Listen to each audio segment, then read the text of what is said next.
You pinned us a project, and tonight we're trying to tackle it. Yeah, it's a seemingly simple do-it-yourself chalkboard. 9 to 10's Kaylin Franks has the step-by-step process in tonight's Projects You Pin. Hello, my friends. Another Projects You Pin has arrived, and it is time to tackle the chalkboard. Everyone says they're super easy to make, and looking on Pinterest, there are dozens, if not hundreds, of different ways to do it.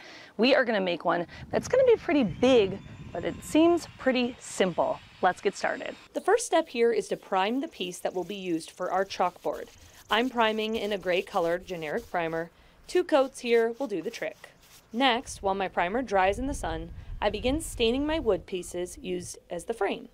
I had everything cut perfectly to size at the home improvement store, so there's no hassling with cuts and measurements here. Remember, when you stain, wear gloves.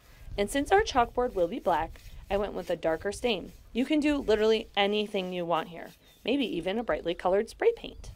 Switcheroo time. It is now time for the stained boards to dry while we put on our chalkboard paint. You guys, this stuff is amazing. I'm seriously half tempted to paint my entire house in chalkboard paint so I can doodle everywhere. You'll notice that it dries extremely fast, so I'm giving it a few coats. Once everything is perfectly dry, it's time to glue. Do not be shy with your wood glue. Put all the pieces into place and make sure you are clamping as you go. Once clamped, this will need a couple hours to dry. And remember, the longer you wait, the better the board. Before we can create chalkboard magic, you need to season your chalkboard. This step is extremely important. Seasoning the entire board in white chalk.